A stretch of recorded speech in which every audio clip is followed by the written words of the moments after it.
Well, Jim, before we get to anything else, like I said, there is a question, and since we're on the topic of John Cena, and this is timely, let me ask this question sent to CornyDriveThru at CornyDriveThru at gmail.com from... Is that like those jorts that Cena wears, gmail.com? It was sent to CornyDriveThru at gmail.com from Sahil in Toronto, Ontario. Wait a minute, he's a heel?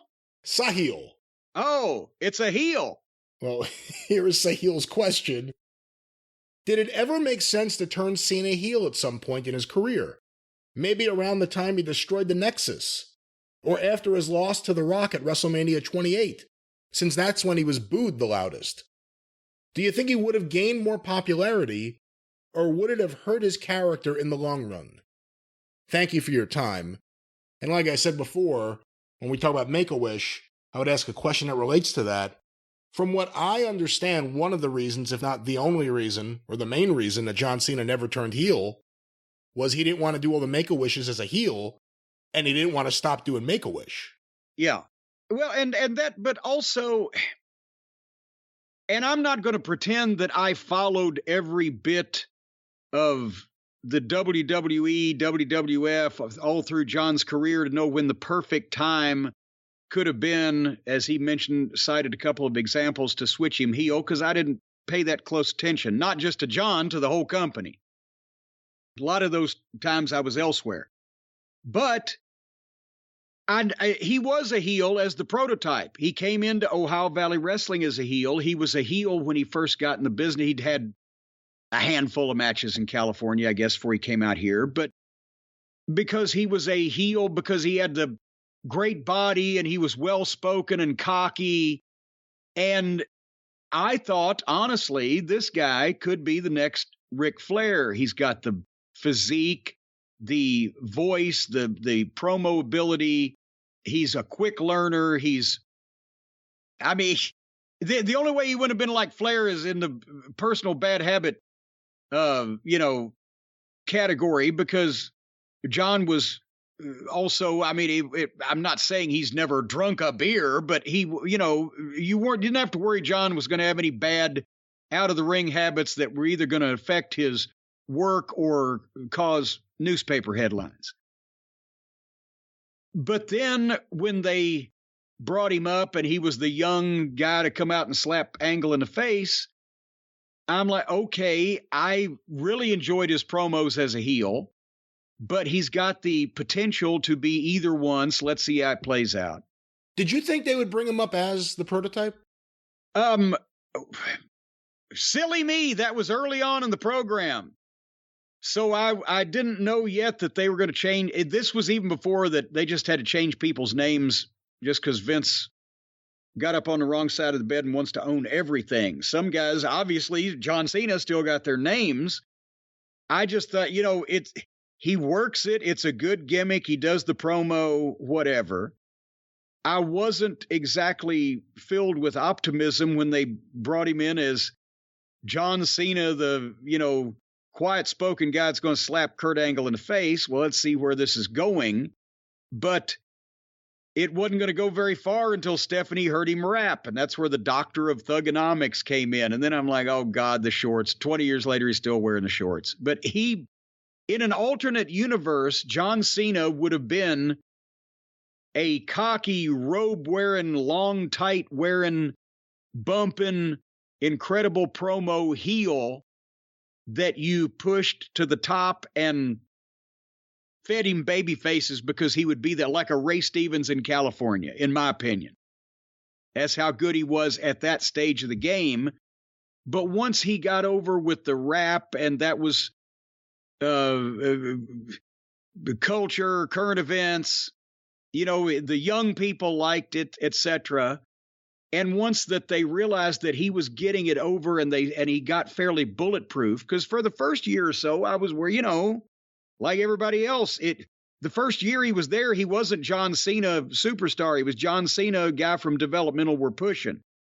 So it can always go south. But once they realized how good he was and the shit started getting over and he got to be bulletproof, that's when you couldn't turn him to address the question, not only because of the Make-A-Wish, but just because of that was obviously, I think, his prior main concern. But also with a guy like that they connected like that with, hustle, loyalty, respect, everything that he'd built up, the salute with the troops, the whole 9 yards. They believe that because it's him and it's his shit, and he wasn't scripted to say it, told to do it, assigned to the, tribute to the troop show or whatever. If you were to switch him heel, he would obviously have to not necessarily renounce all that, but he wouldn't be still doing it. And it when you get to a guy at that level, it's like when Austin turned heel and hugged Vince. Then he became one of the boys, and it killed the business.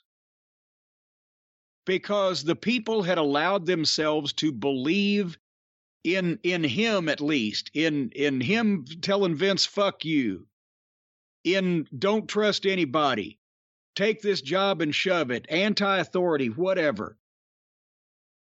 Even in wrestling of the late 1990s, the people allowed them, and especially the casual fans that had been brought in by Austin, his whole aura, right? And just the beer drinking and finger flipping and stunnering. They didn't know how wrestling worked back then, and they were predisposed to believe this guy because he looked real. And then once he hugged Vince McMahon, he wasn't real anymore. He was one of the boys. Now it slapped him in the face that, wait a minute, they tell him what to do also, and this is still entertainment. It's something that if Austin had been real in a real situation, that person wouldn't have done that. So it'd be the same thing. Even if Cena switched heel and had a run for 18 months and then switched back, you couldn't go back to the hustle and the loyalty and the respect and the salute and everything. You can, and it would be a reprise of it. It'd be kind of nostalgic, and people would kind of still get into it because they're programmed to, or that's a thing that they would get into, but they wouldn't really truly believe it of him anymore like they do because it's real. And I think it would have damaged John and the connection he had with people if they'd have started playing with him and made him one of the boys. With Brock doesn't really turn babyface or heel. Brock just switches people he fights. And because of they know that he really is a fucking anti-social, pretty much everything motherfucker, just wants to beat people up and get paid, either in a working or a shooting way. The fans accept that with him. It doesn't damage him at all because that's who he is. But I'm just saying, with some people or some talents, it hurts them. If they're not over, it doesn't hurt them to do anything with them. See if something sticks. But if a guy's really over, you can make a fucking mistake. I think part of the thinking that a lot of fans had was that Cena, despite being their biggest merch mover, and a lot of people, especially back when the chants, or not the chants, but when the thought of Cena turning heel became a popular thought, really weren't thinking about Make-A-Wish. Like, no one realized what a priority that was, as it should be.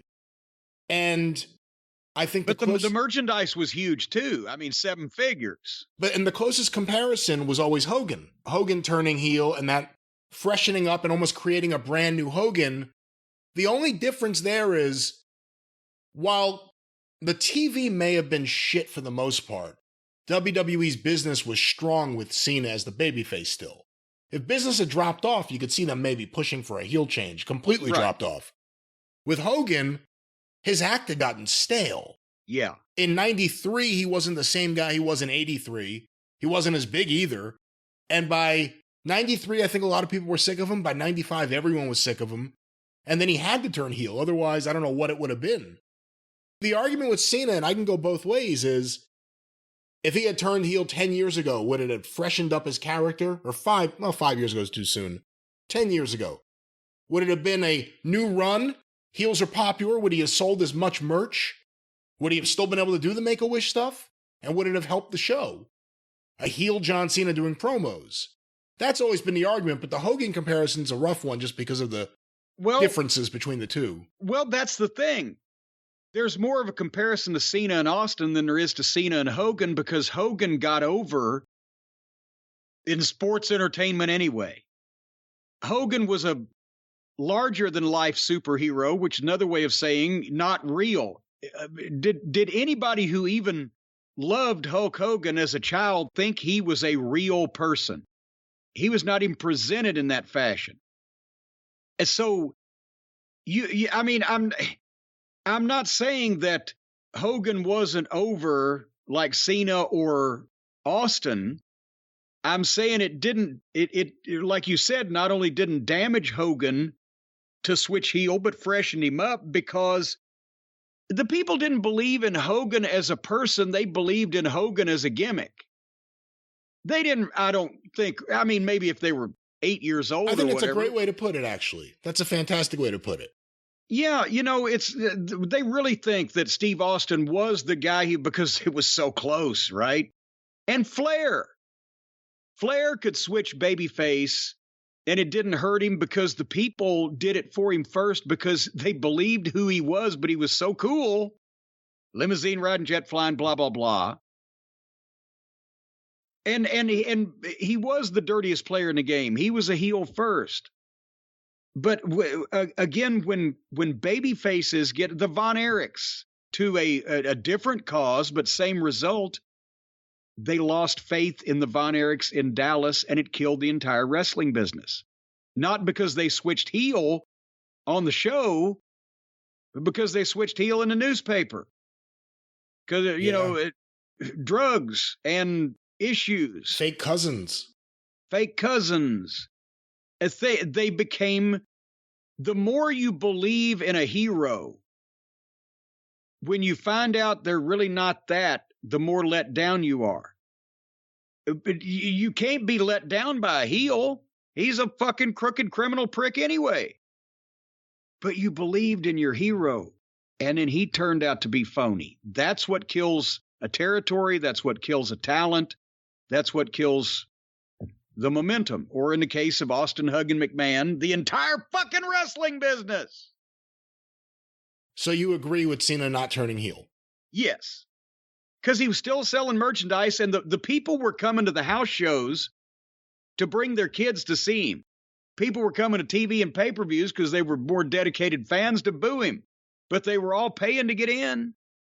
And he was selling the merchandise, and it would have damaged the long run. If he'd have turned heel 10 years ago, he might not be the icon now that he is today, where they can bring him back after 20 years and he can say nothing to the fans, and it's the best segment of the show.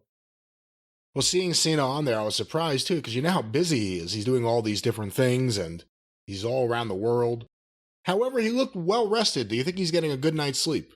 He did. You know, it's amazing. He and The Rock, John Cena and The Rock both are so personally driven. They've got all that energy. And it's amazing that they even have time to sleep. And I don't know how in the world that they managed to decompress. And after the red carpets and the spotlights and the press and the media and the paparazzi, they just can't lay down in a hammock or just curl up in the easy chair. They got to have something that really is conducive, Brian, is conducive, I say, to a good night's sleep. And then I realized that was me slapping myself on the head. I realized, God damn, that hurt. Oh, I hit myself too hard. You know, was that the prototype? Was that the prototype going in reverse there? Yeah, no, that was me having a small stroke. I've given myself an aneurysm. I realized they must have been early on the Helix sleep mattresses. They jumped in, Rock and Cena both jumped in at the get-go on these Helix sleep mattresses. That's why they sleep so well. Folks, they're awesome, but you do not need to take my word for it. You don't even need to take the words of John Cena or The Rock for it about how great Helix mattresses are, if they ever mentioned that in any way, shape, or form, which to my knowledge they have not.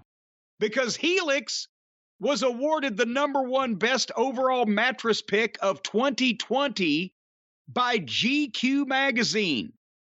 And you know, those golfers, they like to get their sleep. If Golf Quarterly, It's not Golf Quarterly. it's not GQ? No. GQ, Golf Quarterly. No, GQ, Well, they wear funny little fucking outfits on the cover. that Like they do. golfers do. Well, they were voted the #1 best overall mattress pick of 2020 by GQ magazine and also by Wired magazine. Wired magazine. You know a mattress is good and helps you get a good night's sleep if a magazine geared toward cocaine fiends and meth addicts tells you that it's the best mattress pick of the year. I'll tell you what, Wired magazine says it. What? That's not how Wired, I mean, you would think based on the name of it, but no, Wired magazine has nothing to do with people who are actually in the Wired? state of being wired. No. Wired? Oh, so false advertising. Well, then don't mind that they picked Helix #1. They're obviously not a trustworthy source, but sooner or later, even a blind squirrel will find a nut. However, you'll get a nut on Helix Sleep Mattress if you just give it a try, folks. You just go to helixsleep.com/JCE. By the way, that's HELIX. helixsleep.com/JCE and take the 2-minute sleep quiz.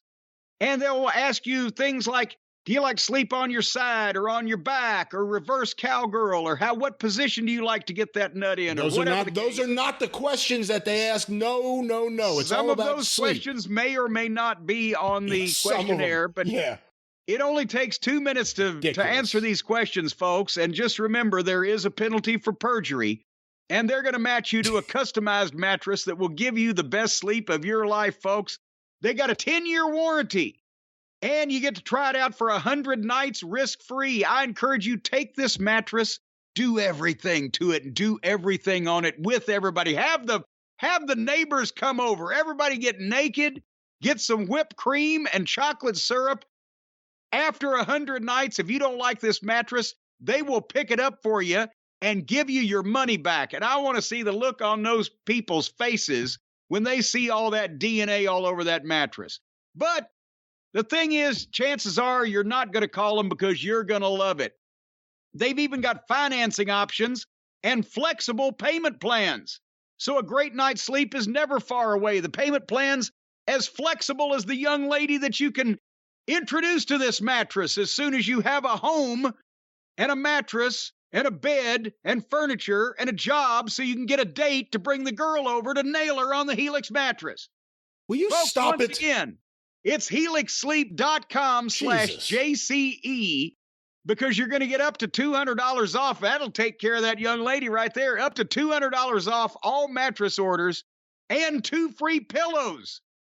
Up to $200 off and 2 free pillows for our listeners at helixsleep.com/JCE. You will sleep the sleep of the blissful. And you know what they say? If ignorance is bliss, I'm sure most of you people are ecstatic. That's right, Helix Sleep, and you brought up Golf Quarterly, although that's not GQ earlier. You know, when I was in high school, when I was in like 11th grade, one of the kids was trying to mess with me in like social studies class.